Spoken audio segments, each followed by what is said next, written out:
बिस्मिल्लाहिर्रहमानिर्रहीम। अस्सलाम वालेकुम नाज़रीन, मैं हूँ इरफान हाशमी और आपको प्रोग्राम में खुश आमदीद कहता हूँ। तमाम तारीफ़ें उस रब्बुल इज़्ज़त के लिए जिसकी तरफ हम सबको लौट कर जाना है और जिसके हुजूर हम सबको एक दिन पेश किया जाएगा।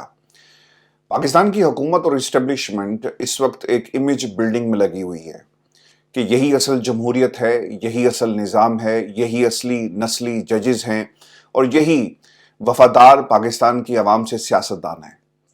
लेकिन इस इमेज बिल्डिंग के अंदर आप शायद ये भूल गए कि जब भी पाकिस्तान की बात होगी पिछले 3 बरसों की अगर तारीख को उठाकर देखा जाए तो बाहर की दुनिया ने इमरान खान की नजर से पाकिस्तान को देखा।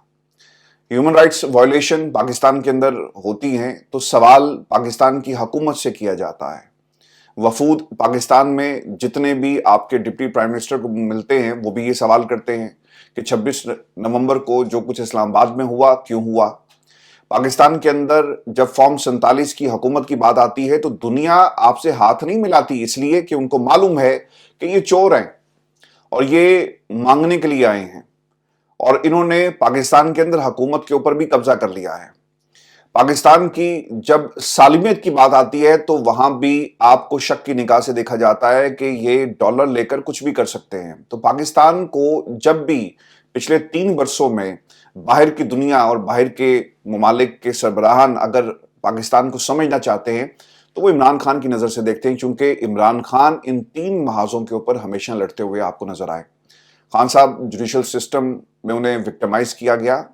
अभी भी जजेस जो हैं यानी इनके अपने हाथ से लगाए हुए जजेस, हाथ से पौधे लगाए जाते हैं लेकिन यहाँ पर हाथ से जजेस लगाए जाते हैं और वो इमरान खान को अंदर रखने की मुसलसल तैयारी कर रहे हैं। हर रोज एक नए केस के अंदर इमरान खान को किस तरह अंदर रखा जाए फैसले लिखे जाते हैं इमरान खान के हवाले से और उनको पढ़कर सुना दिया जाता है। ये सिर्फ रीडिंग करने के लिए जजेस जो हैं वो अपनी कुर्सियों पर बैठते हैं। तो पाकिस्तान को पिछले 3 वर्षों में दुनिया ने इमरान खान की नजर से देखा। व्यूअर्स, 4 बातें बड़ी इंपॉर्टेंट हैं इस तनाजुर में, ये जो मैंने तमहीद बांधी है। आज इमरान खान से मुलाकात के बाद फवाद चौधरी साहब की गुफ्तगू हुई और ऑब्वियसली फवाद चौधरी के हवाले से पाकिस्तान तहरीक इंसाफ में रिजर्वेशंस पाई जाती हैं। शेख वकास अकरम हों या बाकी लोग हों जो इमरान खान ने जिन्हें पार्टी के अंदर इज्जत दी और फिर इनकी अपनी काविशें और इनकी कुर्बानियां। तो फवाद चौधरी साहब ने मुलाकात के बाद 4 चीजें इमरान खान के हवाले से कही और दुनिया इन 4 महाजों के ऊपर पहले से नजर जमाकर जो है वो बैठी हुई है। क्या हुआ इन 4 निकात के अंदर, ये मैं आपके सामने वन बाय वन रख देता हूं और फिर इस पर तफसील से हम बात करेंगे कि इमरान खान मुज़ाकरात की कामयाबी चाहते हैं, सिर्फ जुडिशल कमीशन की बात नहीं कर रहे, सीनियर मोस्ट जज साहिबान पर जुडिशल कमीशन मांग रहे हैं। जाहिर है कि हुकूमत के पसंदीदा जज साहिबान पर कमीशन बनना एक मजाक है। देखिए हुआ क्या है पिछले 1 बरस के अंदर, और अगर आप उससे थोड़ा सा पीछे भी चले जाएं, पाकिस्तान की सुप्रीम कोर्ट फैसले देती है, उनके ऊपर अमल नहीं होता क्योंकि निजाम में काजी जैसे जजेस मौजूद थे और इमरान खान के केसेस को बहुत पीछे धकेल दिया गया। इमरान खान की पार्टी को बहुत पीछे उठाकर आपने फेंक दिया, लेकिन इसके बावजूद जो असली था और जो अवाम के दरमियान मकबूल था वो बाहर आ गया। यानी जो मोहब्बत इमरान खान के हवाले से थी अवाम के दरमियान, वो हमने मैंडेट बाहर आते हुए देखा है 8 फरवरी को। पाकिस्तान के अंदर इन जजेस ने जितना नुकसान हमारे अदालती निजाम को पहुंचाया, जितना नुकसान पाकिस्तान की जमहूरियत को पहुंचाया, मैं हमेशा ही कहता हूं कि इतना तो डिक्टेटर्स भी नहीं पहुंचा सके। बाज लोग इससे इत्तफाक नहीं करते, लेकिन अगर ये लोग अपना काम कर रहे होते तो आज किसी की जरूरत ना होती कि एक आईनी अदालत बने जहां पर मर्जी के केसेस लगें। एक ऐसी अदालत जहां पर जज साहिबान फैसला किसी और की मर्जी से सुनाएं और एक रजिस्ट्रार सुप्रीम कोर्ट के जज को उसके फैसले समेत जो है वो तहस नहस करके रखते हैं। बिकॉज अब ये जो खान साहब बात कर रहे हैं ना कि सीनियर मोस्ट जज, खान साहब की ख्वाहिश है कि जस्टिस मंसूर इसे लीड करें सुप्रीम कोर्ट ऑफ पाकिस्तान का। अगर आप पैनल उठाकर देख लें जो जजेस पूरा बेंच है, इसमें सबसे जो सीनियर मोस्ट जज हैं वो जस्टिस मंसूर अली शाह साहब हैं। जस्टिस मंसूर के बाद एक पूरी इसके अंदर एक लिस्ट है। उन तमाम जजेस को अगर ये टास्क दे दिया जाए, इमेजिन करें, तो हुकूमत और हुकूमत के हैंडलर्स टिक नहीं सकेंगे और फिर उनकी हुकूमत जो है वो गिर जाएगी। चले अगर गिरेगी नहीं, कम से कम एक ऐसा जुडिशल पेपर, एक डॉक्यूमेंट मौजूद होगा, इंक्वायरी रिपोर्ट कमीशन की मौजूद होगी जिसके जरिए इस हुकूमत को घर भेजने के लिए ये तमाम शवाहिद जो है वो काफ़ी होंगे कि क्या कुछ हुआ 9 मई को, 26 नवंबर को, जिस पर पूरी एक जो हुकूमती टोला है और हुकूमत में बैठे हुए लोग जो हैं वो आपको एक बयानिया बनाते हुए नजर आते हैं। तो इसलिए जस्टिस मंसूर किसी तरह भी इनको काबिल कबूल नहीं है। जस्टिस अमीनुद्दीन अगर उनको बिठा दिया जाता है तो फिर तो ये मजाक ही होगा ना, और फिर एक तरह से अपनी मर्जी के जजेस जो है लगाए जाएंगे। व्यूअर्स, मैंने आपको ना बहुत पहले ये बात बताई थी कि दोनों तरफ से जजेस के नामों पर कभी भी इत्तफाक नहीं होगा, और हुकूमत कहेगी कि हमारे जजेस, एस्टेब्लिशमेंट कहेगी हमारे जजेस, और इमरान खान साहब कहेंगे कि इंडिपेंडेंट जजेस को आप इस कमीशन का सरबराह मुकर्रर करें। और जो दूसरा नुक्ता था वो बड़ा इंपॉर्टेंट है। खान साहब ने जितनी भी ऑपोजिशन जमातें हैं, चाहे वो उसमें फजल रहमान ही क्यों नहीं, जमात इस्लामी ही क्यों नहीं, उन्हें असद कैसर साहब को ये टास्क दे दिया कि इकट्ठा करें। जमात इस्लामी के बारे में आपको मालूम है ना कि इन्होंने क्या कहा था कि इमरान खान जेल से बैठकर इसराइल के खिलाफ बयान दें। हालांकि ये लोग पढ़ते नहीं है, पढ़ते हैं तो शायद भूल जाते हैं या बताना नहीं चाहते। इमरान खान ने हमेशा जो है इसराइल के हवाले से अपना मौकिफ दो टोक जो है, उसे सवाल जितना मर्जी सख्त हो, लेकिन वो हमेशा यही मौकिफ देते रहे कि हम कबूल नहीं करेंगे, और उसकी वो बाकायदा आपको एक्सप्लेनेशन भी देते हैं। ये नहीं कि सिर्फ एक जुमले के अंदर कह दिया कि हम कबूल नहीं करते, बल्कि रीजनिंग पेश करते हुए भी आपको नजर आते हैं कि हम क्यों कबूल नहीं करते। दूसरी तरफ जो फजल रहमान साहब हैं, उन्होंने भी खान साहब की पूरी जो हुकूमत है केपी के अंदर, जो मैंडेट उन्हें पाकिस्तान की आवाम ने दिया, उसे कहा कि जाली मैंडेट है। तो इसके बावजूद इमरान खान ये समझते हैं कि वो तमाम पॉलिटिकल फोर्सेस जो इस्टेब्लिशमेंट के हवाले से बात करती हैं, जो इस्टेब्लिशमेंट की पाकिस्तान की सियासत में जो इन्वॉल्वमेंट रखती हैं, उसे वो टक्कर दे रहे हैं। तो लिहाजा इन्हें भी हमारे कबीले में शामिल होना चाहिए और मिलकर हम इस हुकूमत को घर भेजें और फिर हम पाकिस्तान की आवाम की अदालत में जाएं। तो इस तनाजुर में जो स्टेटमेंट्स फजल रहमान ने दी, आपने माफ कर दी। जमात इस्लामी ने जो बातें कही, आपने उसे भी जो है मानने से इनकार कर दिया। मेरा ये ख्याल है कि फजल रहमान की ये बातें जो है ना, वो इमरान खान को जेल में जाकर कोई बताता भी नहीं है, और ऑब्वियसली अगर इमरान खान बाहर मौजूद होते तो इस पर रिएक्शन आ जाता, कोई सवाल करता कि देखिए फजल रहमान ने कहा कि आपका मैंडेट जाली है। तो सिर्फ इमरान खान को जितना ब्रीफ किया जाता है, इमरान खान ऑब्वियसली उस हवाले से गुफ्तगू करते हैं। अखबारात का एक्सेस भी उस तरह से नहीं है, इंफॉर्मेशन फ्लो ऑफ इंफॉर्मेशन भी इमरान खान के पास वैसा नहीं है। तो एक कंट्रोल्ड एनवायरनमेंट है जिसमें ये तमाम बातें जो है वो बाहर आ रही है। तीसरी चीज इमरान खान ने ये कही, और ये बड़ी इंपॉर्टेंट है, ये जो मैंने प्रोग्राम के शुरू में आपको कहा ना कि दुनिया पाकिस्तान को इमरान खान की नजर से देखती है। ये क्यों इंपॉर्टेंट है? इसलिए इंपॉर्टेंट है कि बांग्लादेश के अंदर क्या हुआ। बांग्लादेश के अंदर एक औरत की हुकूमत थी और एक दहाई से ज्यादा उसने हुकूमत की। एक तरह से मार्शल लॉ था, उसके खिलाफ कोई बात नहीं कर सकता। पूरी ऑपोजिशन जमात को उसने अंदर उठाकर फेंक दिया। आपके सामने ही है, जो लोग उसके मुखालफिन थे उनके ऊपर कई कई बरस मुकदमात चले, और रिसेंटली फैसले आना शुरू हो गए वहां की अदालतों की तरफ से कि जो कुछ भी हुआ गलत हुआ। तो उस डिक्टेटरशिप के खिलाफ वहां की आवाम उठ खड़ी होती है, और नौजवानों ने इनकलाब लाकर उस हुकूमत को घर भेज दिया, और सिर्फ घर नहीं गई बल्कि वो लोग मुल्क छोड़ने पर मजबूर हो गए। तो ऐसा क्या होता है बांग्लादेश के अंदर, अवाम का आप इस्तेहसाल करते हैं, और आप वहां पर भी बार बार ये कहते थे कि देखें जी, हम एशिया के अंदर एक बेहतरीन इकॉनमी चला रहे हैं और हमारे हालात बहुत बेहतर है। अगर हालात बेहतर होते तो आपकी जो नौजवान नस्ल है आपके खिलाफ कभी भी आवाज ना उठाती और आपको घर ना भेजती। यानी इक्तदार चाहे फौजी डिक्टेटर वाला हो या सिविल मार्शल लॉ हो, उसे अवाम ने कबूल नहीं किया बांग्लादेश के अंदर। फिर आप बिशारुल असद की एग्जाम्पल, सर इससे बड़ी क्या एग्जाम्पल होगी कि जब उसे पता चलता है कि उसके मुल्क के अंदर अवाम उसके खिलाफ उठ खड़ी हुई है, तो उसने टैंकों का इस्तेमाल किया, कीमियाई हथियार तक चलाए अपनी अवाम के खिलाफ, और देखते देखते उसे भागना पड़ा अपने ही मुल्क से। एक डॉक्टर जो था, आई सर्जन, वो मुल्क का डिक्टेटर बन जाता है। डॉक्टर से डिक्टेटर का सफर, और फिर उसने उस मुल्क को छोड़कर अपनी जान बचा ली। तो सर डिक्टेटरशिप का यही हाल होता है। तो पाकिस्तान के अंदर अगर आप इस पूरी सिचुएशन को देखें ना, तो यहां पर आपको दोनों खुसूसियात मिलेंगी। आपको पाकिस्तान की इस्टेब्लिशमेंट का कंट्रोल भी मिलेगा, और आपको ये हुकूमत जिस तरह से कठपुतली बनकर चला रही है इस निज़ाम को, आपको ये खुसूसियात भी यहाँ पर मिलेंगी। तो ये एक इंतहाई अहम पैगाम था कि बिशारुल असद हो, उसे भागना पड़ा, और बांग्लादेश की वज़ीर-ए-आज़म हो, उसे भी भागना पड़ा, और पाकिस्तान के हालात जो हैं, हम चल तो सर उसी तरफ रहे ना, और कब चंगारी लगेगी اور کب نوجوان نسل جو ہے وہ سڑکوں پر آتی ہے اور احتجاج کرتی ہے، چونکہ جو فگرز آ رہی ہیں نا جی، یہ بڑی خطرناک ہیں. ہمارا نوجوان اپنی نوکری کے لیے پریشان ہے. میرے گھر کی جی ایک سٹوری ہے، ڈاکٹر صاحب جو ہیں انہیں نوکری نہیں مل رہی.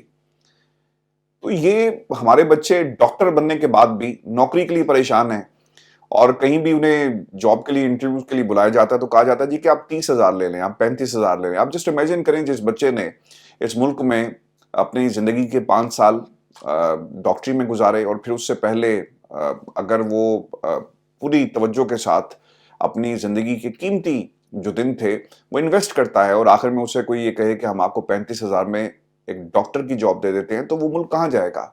تو ہمارے بچوں کا جو استحصال ہو رہا ہے. مجھے تو یہ جو مریم کی جو پوری سیریز ہے نا کہ عوام اور بچوں کے ساتھ اپنے آپ کو کنیکٹ کریں، اس کے پیچھے وہ خوف ہے کہ اگر یہ نوجوان اٹھ کھڑے ہوئے تو پھر ہمارے اقتدار کے یہ محلاتیں کبھی بھی بچ نہیں پائیں گے.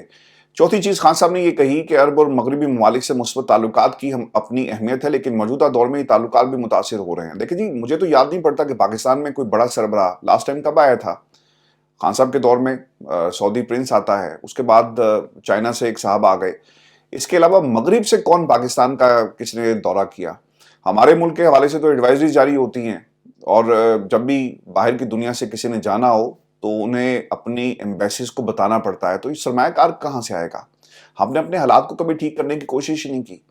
تو عمران خان کی نظر سے پاکستان کو پوری دنیا دیکھ رہی ہے، اور ہر شخص پاکستان کو عمران خان کی نظر سے دیکھ رہا ہے. تو یہ اس تناظر میں آپ کو یہ 4 چیزیں یاد رکھنی ہیں. اور پاکستان کے اندر کیا ہوتا ہے جی کہ ہمارا وزیراعظم جو ہے وہ ایک ایفیڈیوٹ دیتا ہے جس کے بارے میں یہ شک کا اظہار کیا جا رہا ہے کہ جناب یہ جعلی ایفیڈیوٹ ہے. جس ملک کے سربراہ کی یہ حالت ہوگی اور سپریم کورٹ آف پاکستان اس کے اوپر ایک فیصلہ دیتی ہے کہ ٹرائل کورٹ جلدی سے فیصلہ کرو، اور شہباز شریف جو اس ملک کا سربراہ ہے جو پوری دنیا میں جاتا ہے، پاکستان کی نمائندگی کرتا ہے، ایک ایفیڈیوٹ بیان حلفی اس کے اوپر الزام ہے کہ اس نے ایک جھوٹا بیان حلفی جو ہے وہ جمع کروایا. اب اس میں کتنی حقیقت ہے آپ اس کو کنفرم کر سکتے ہیں، کیونکہ میں ٹویٹر کے اوپر اتنا زیادہ ایکٹیو نہیں ہوں. انتظار پنجوتا صاحب نے اور پھر طارق متین بردر نے بھی لکھا تھا کہ کمیونٹی نوٹ آ گیا جی. انہوں نے غالباً مبارکباد دی تھی ڈونلڈ ٹرمپ کو، اور اس کے بعد اس کے اوپر کوئی کمیونٹی نوٹ آیا، اور وہ کیا کہتے ہیں کہ رجسٹرار ایک جسٹس پر بھاری نہ ہوتا. شہباز شریف کے ٹویٹ پر کمیونٹی نوٹ آیا کہ آپ فارم 47 والے ہیں، اور ٹویٹر پر وی پی این کے ذریعے ٹویٹ کر کے ٹرمپ کو مبارکباد دے رہے ہیں، حالانکہ آپ نے پاکستان میں پابندی لگائی ہوئی ہے. تو سر یہ پابندی تو لگی ہوئی ہے، وی پی این تو آپ استعمال کرتے ہیں، اس میں تو کوئی دو رائے نہیں ہے، لیکن کمیونٹی نوٹ کے اوپر آپ ضرور جو ہے کمنٹس اپنے بھیجیے گا. پھر ایک اور بھی میں آپ کو خبر دے دوں کہ حامد رضا صاحب، اس حکومت کا حال یہ ہے کہ جو بولے اس کو آپ اٹھوا لیتے ہیں. حامد رضا صاحب کیونکہ ترجمان ہیں اس پورے پروسیس کے، اور ذمہ داری عمران خان نے دی، تو یہ پریس کانفرنس کرنے لگے تو پولیس پہنچ جاتی ہے اور انہیں روکتے ہیں. تو حامد رضا صاحب نے کہا کہ یار آپ بغیر وارنٹ کے اگر مجھے گرفتار کرنے کے لیے آئیں تو ٹھیک ہے کر لیں، نتائج کی ذمہ دار پھر انتظامیہ خود ہوگی. تو لوگوں سے چونکہ وہ بولتا ہے اور وہ مذاکرات کو آگے عمران خان کے تناظر میں لے کر چل رہا ہے، تو آپ کو شاید وہ پسند نہیں ہے، اور آپ اس کے پریس کانفرنس میں اس کو گرفتار کرنے کی دھمکیاں دیتے ہیں. ویورز میں آپ کو نا ایک خبر یہ بھی دے دوں کہ القادر ٹرسٹ کیس کا یہ معاملہ ہے، اور اس کے اوپر بیرسٹر علی ظفر اوبویسلی اس کیس کے اندر سلمان صفدر، سلمان اکرم راجہ اور پھر باقی لوگ جو ہیں وہ اب نمائندگی کریں گے عمران خان کی. لیکن جو بیرسٹر علی ظفر نے کچھ باتیں کہی یہ بڑی امپورٹنٹ تھی، اور حکومت کی طرف سے کلیم یہ کیا جا رہا تھا کہ یہ پیسہ کرپشن کا پیسہ تھا. ایک بات یاد رکھیے گا، جب یہ کیس 2019 میں یہاں پہ شروع ہوا تو میں نے اس کو ایکسٹینسولی کور کیا، اور اس وقت خان صاحب کی حکومت بھی تھی. تو پاکستان کے اندر بھی جو ایکسیس تھا وہ ڈیفرنٹ نوعیت کا تھا ہمارا. اب تو خیر حالات ویسے نہیں ہیں، لیکن برطانیہ کے اندر جو رپورٹنگ ہماری ہوتی رہی اس میں پتہ یہ چلتا ہے کہ یہ پیسہ کرپشن کا یا منی لانڈرنگ کا نہیں تھا. اگر یہ ہوتا نا تو برطانیہ کی حکومت نے کبھی بھی ملک ریاض کو ایگریمنٹ کر کے سپریم کورٹ کے حوالے نہیں کرنا تھا. یہ بات آپ یاد رکھیے گا. اور پھر جو منی ٹریل تھا، پھر وہ پیسہ کیسے آیا پاکستان کے اندر ثابت ہو جاتا نا کہ یہ پیسہ چوری کا پیسہ ہے، اور یہاں سے باہر کسی پروجیکٹ کے اندر یا پھر کرپشن کر کے باہر بھیجا گیا. کک بیکس کا پیسہ تھا، کسی صاحب کا پیسہ تھا، اور صاحب کو فرنٹ مین کوئی اور بن جاتا ہے اور پیسہ برطانیہ آ جاتا ہے. یہ کوئی چیز ثابت نہیں ہوئی. علی ظفر نے بھی یہ نقطہ اٹھایا، اور علی ظفر یہ کہتے ہیں کہ 190 ملین پاؤنڈ چوری ہے، لہٰذا پاکستان کا حق ہے. نیب کہتا ہے، یہ نیب کا کلیم ہے، جبکہ عمران خان کی کابینہ نے کبھی یہ نہیں کہا کہ یہ پیسہ چوری کا تھا. जबकि नैब की इमारत को एनसीए ने 6 नवंबर 2019 को एग्रीमेंट करके और 22 नवंबर 2019 को डी फ्रीज करके साबित कर दिया कि पैसा चोरी का नहीं है। अगर पैसा चोरी का होता ना तो बर्तानिया में आप किसी सूरत भी ये पैसा लेकर नहीं जा सकते थे और इसे डी फ्रीज ही रहना था, यहाँ पे एसेट्स जो हैं वो फ्रोजन रहते। तो ये इसके अंदर एक इंतहाई अहम नुकता है। व्यूअर्स, इसमें एक और भी चीज़ बड़ी इंपॉर्टेंट है जिसका जिक्र आज अली जफर साहब ने भी किया कि इन्वेस्टिगेशन अफसर के ट्रायल कोर्ट में बयान ने भी अलकादिर केस की धज्जियां उड़ा दी। इन्वेस्टिगेशन अफसर ने बयान में मुतादिद बार कहा कि पैसा चोरी का साबित नहीं हुआ। चूंकि आपको फिर रिपोर्ट लगानी पड़ेगी ना कि ये फैसला जब आया इससे पहले कि जनाब ये चोरी का पैसा था, देखिए हमारी इंक्वायरी है और हमने इतने लोगों के इंटरव्यूज किए, ये पेपर्स हैं, ये फलां प्रोजेक्ट के अंदर ये पैसा जो है गबन इसमें किया गया और इसको शिफ्ट कर दिया जाता है पाकिस्तान से बाहर। तो ऐसी कई गवाही आपको, कोई डॉक्यूमेंट और कोई वो लोग जो तफ्तीशकार थे उनकी तरफ से भी ये गवाही आ गई। तो इस्लामाबाद हाई कोर्ट में जी अब ये केस जिस तरह ही टेकअप होता है, इस केस के पल्ले कुछ नहीं बचेगा। तो हुकूमत अब क्या करेगी? हुकूमत के पास बयानिए खत्म हो रहे हैं, तो हुकूमत ने फिर यही करना है ना कि अपनी इमेज बिल्डिंग करें और इस्टेब्लिशमेंट के जो लोग हैं, फैसल वाडा, उन जैसे लोगों को लॉन्च किया जाता है। मैं भी आपको ने एक और भी खबर दे देता हूँ। मलिक रियाज साहब ये सारा तमाशा देख रहे हैं पिछले कई दिनों से और फिर हुकूमत पाकिस्तान नैब की एक प्रेस रिलीज भी जारी होती है कि अगर आपने बैरियर टाउन प्रॉपर्टीज के अंदर जो दुबई के अंदर ये इन्होंने कोई प्रोजेक्ट लॉन्च किया, अगर आपने उसमें इन्वेस्टमेंट की तो ये मनी लॉन्ड्रिंग कंसिडर की जाएगी। ये नैब जो है इसका क्या इस्तेहकाक पूरी दुनिया के ऊपर है।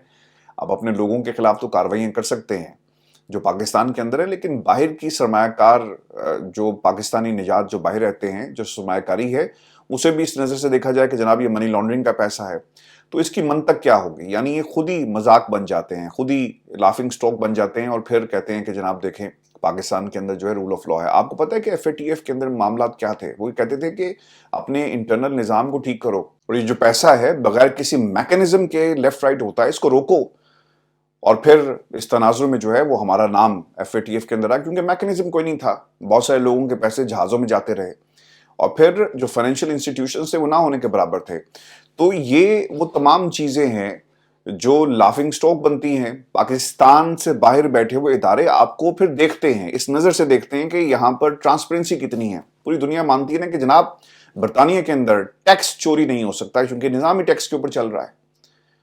ये इनकी रेपुटेशन है और हमारी रेपुटेशन क्या है कि जनाब यहाँ पे सब कुछ चोरी हो सकता है। ज़मीर से लेकर, इंसानों से लेकर, ईमान से लेकर आपकी जायदादों तक सब कुछ जो है वो आप चोरी कर सकते हैं और सब कुछ गिरवी भी रखा जा सकता है।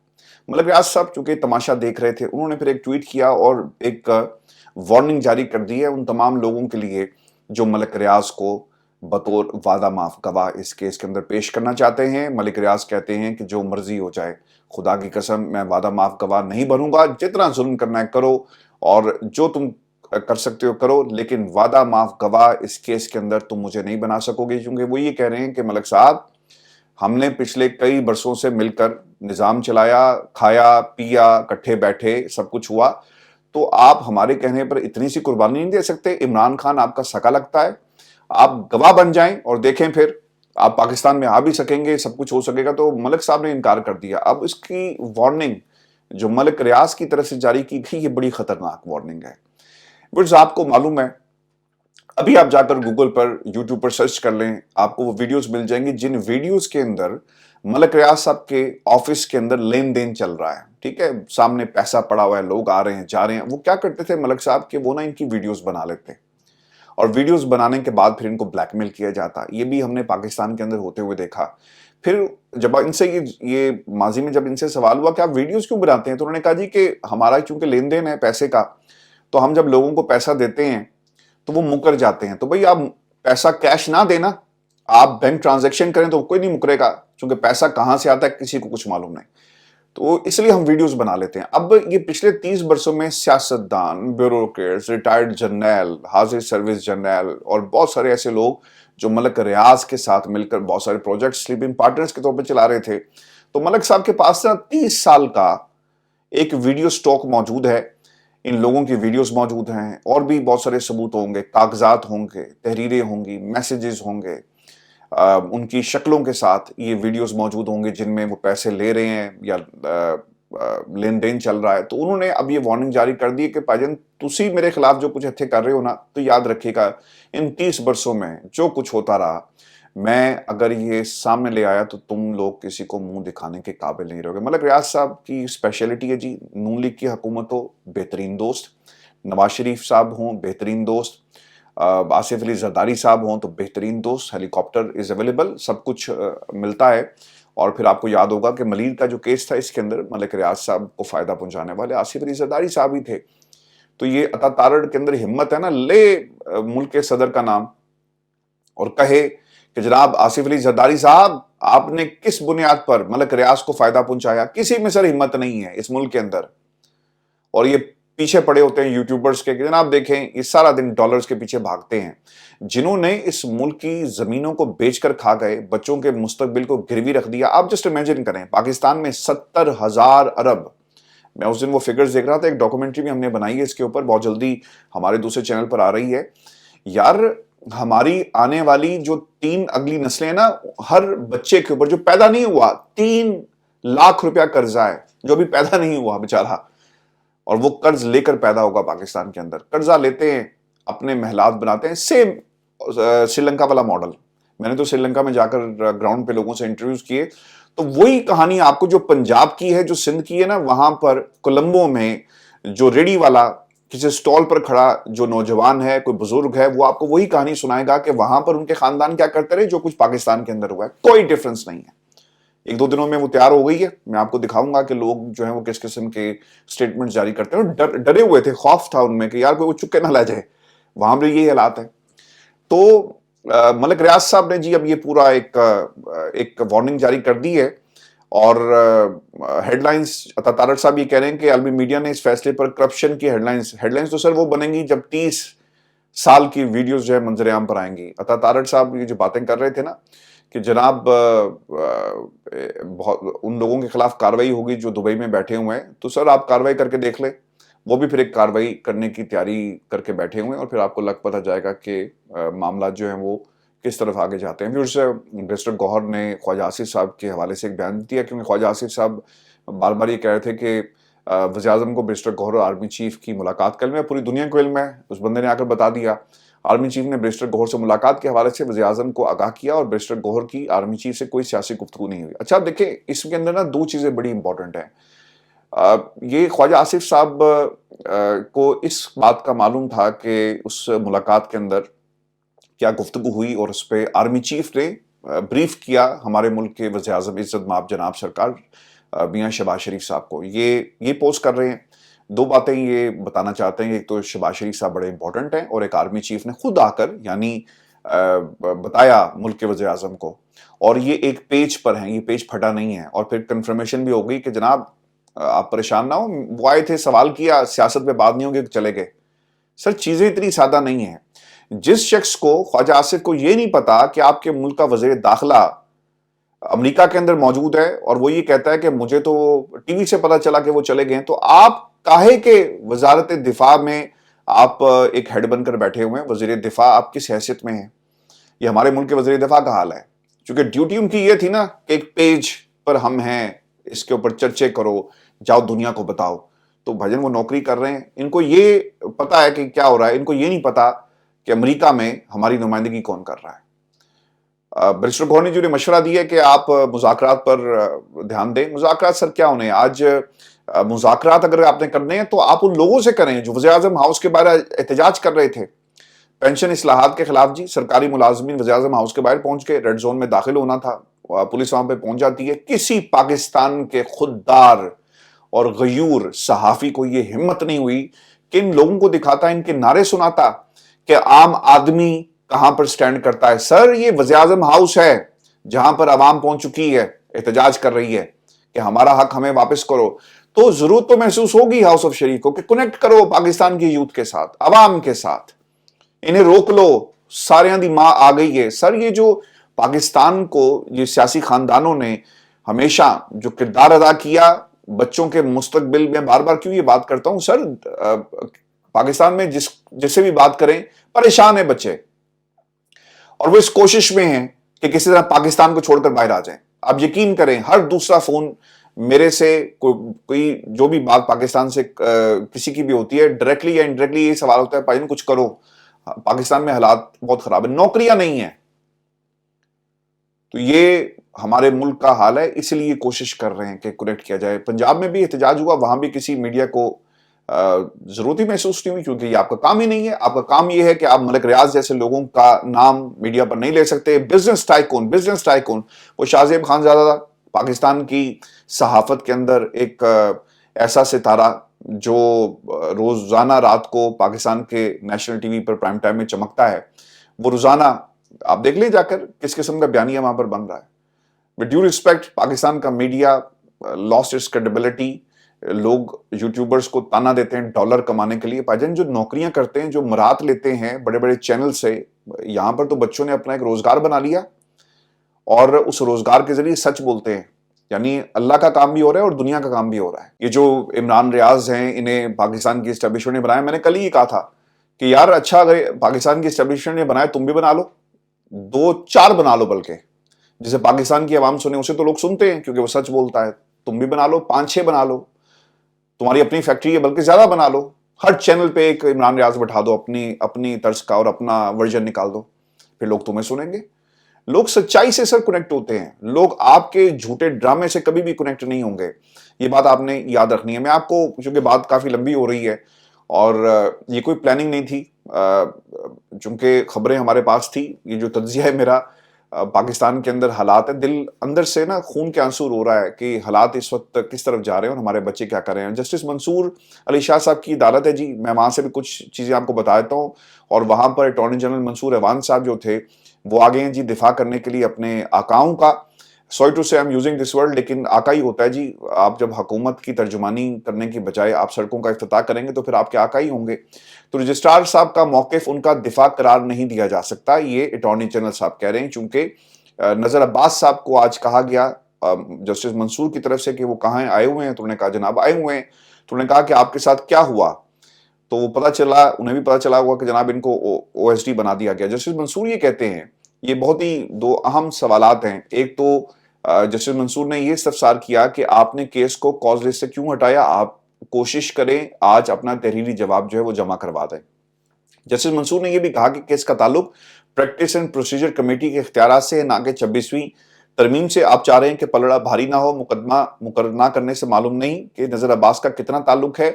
اور پھر نذر عباس سے انہوں نے کچھ سوالات بھی کیے. جسٹس منصور نے یہ بھی سوال کیا کہ پریکٹس اینڈ پروسیجر قانون کی سیکشن 2 کا ہے، بینچ اپنا دائرہ اختیار دیکھنا چاہ رہا ہے، تو کیا کیس واپس لیا جا سکتا ہے. چونکہ دوسری طرف سے بار بار منصور ایوان یہ کہہ رہے تھے کہ یہ آپ نے توہین عدالت کا معاملہ ہے، آپ فل بینچ نہیں بنا سکتے. اچھا، اس پہ نا منیر ملک صاحب کی بھی ایک بڑی زبردست چیز سامنے آئی. وہ یہ کہتے ہیں کہ آپ بنا سکتے ہیں. منیر ملک یہ کہتے تھے کہ ہم تو فل کورٹ تشکیل دینے کی تجویز انہوں نے دی. تو جسٹس منصور نے یہ کہا کہ توہین عدالت کا کیس سنتے ہوئے فل کورٹ کا آرڈر کیا ہم کر سکتے ہیں. تو اس پر منیر ملک نے کہا کہ کمیٹی فیصلہ بطور دفاع پیش کیا گیا. کمیٹی اختیار پر بالکل یہ عدالت فل کورٹ آرڈر کر سکتی ہے. آئینی بینچ سپریم کورٹ کی صرف ایک سیکشن ہے. تو اس کے اوپر وہ منصور ایوان اس پر اتفاق نہیں کرے. پھر انہوں نے ایک اور بھی بات کہی. انہوں نے کہا کہ یہ جو آپ کے جو معاونین ہیں حامد خان صاحب اور پھر اس کے ساتھ ساتھ یہ 26ویں آئینی ترمیم میں تھے، لہٰذا انہوں نے کہا ٹھیک ہے یار آپ کی مرضی کا ہم معاون مقرر کر دیتے ہیں. تو پھر خواجہ حارث اور اس کے ساتھ ساتھ ایس این بھونج کو جو ہے مقرر کر دیا گیا. ویورز، کپتان کا سپاہی سپریم کورٹ پاکستان پہنچ گیا جی، اور یحییٰ آفریدی کو اس نے مشکل میں ڈال دیا اس سپاہی نے. اور یہ سپاہی کون ہے؟ ابو ذر سلیمان نیازی صاحب. انہوں نے سپریم کورٹ کے ججز کے نام ایک خط لکھا ہے اور قاضی فائز عیسیٰ کی جانب سے انسانی حقوق کے حوالے سے مونومنٹ کے قیام کی تفصیلات آئین کے آرٹیکل 19A اور right of access to information act 2017 کے سیکشن 11 کے تحت مانگ لی ہیں، اور تمام اخراجات کی تفصیلات مانگ لی. سر یہاں پر پتلے بنائے جاتے ہیں، یہاں پر تصویریں لگائی جاتی ہیں، یہاں پر تصویریں اٹھائی جاتی ہیں، یہاں پر امیج بلڈنگ ہوتی ہے، یہاں پر آپ کو اسی طرح کے مونومنٹس بنتے ہوئے نظر آتے ہیں انصاف کے نام پر، لیکن انصاف آپ کو کبھی نہیں ملے گا. ابو ذر سلمان نیازی صاحب جو ہیں ان کا یہ اوبیسلی اقدام ہے. دیکھتے ہیں کہ ان کو جواب ملتا ہے، کیونکہ اس سے پہلے جو خط لکھا تھا اس کا جواب نہیں آیا تھا. اپنا خیال رکھیے گا. ویورز، ہمارا دوسرا چینل عرفان ہاشمی ٹاکس، اس کو پلیز جا کر سبسکرائب کریں اور میں کبھی بھی اس طرح آپ کے سامنے ریکویسٹ نہیں کرتا کیونکہ کاز ہمارا بڑا زبردست قسم کا ہے. اسکل سیٹ اس سے پہلے بھی بہت سارے بچوں کی ہم جتنی توفیق ہوتی ہے جو بھی ارننگز ہوتی ہیں اس کا ایک میجر پروپورشن جو ہے ان بچوں کو جاتا ہے. کوشش کرتے رہے. تو اب ہم یہ اس پروجیکٹ کو اس لیے شروع کر رہے ہیں اور الحمدللہ یہ جو نیا چینل ہے وہ ہو چکا ہے کہ ایک سلسلہ بن سکے پاکستان میں اسکل سیٹ انٹروڈیوس کروانے کا جس سے بچے گھر بیٹھ کر اپنے پاؤں پر کھڑے ہو سکیں اور انہیں ان حکمرانوں کی طرف نہ دیکھنا پڑے. یہ ریاست کا کام تھا نا, لیکن یہ کام پاکستان کی عوام اپنی مدد آپ کے تحت کرے تو obviously ہمارے بچوں کا مستقبل جی تباہ ہو رہا ہے اور کسی کو اس حوالے سے کوئی خیال نہیں ہے. اب خیال رکھیے گا, اگلی ویڈیو میں آپ سے جلد ملاقات ہوگی. اجازت دیجیے, اللہ نے کے بعد.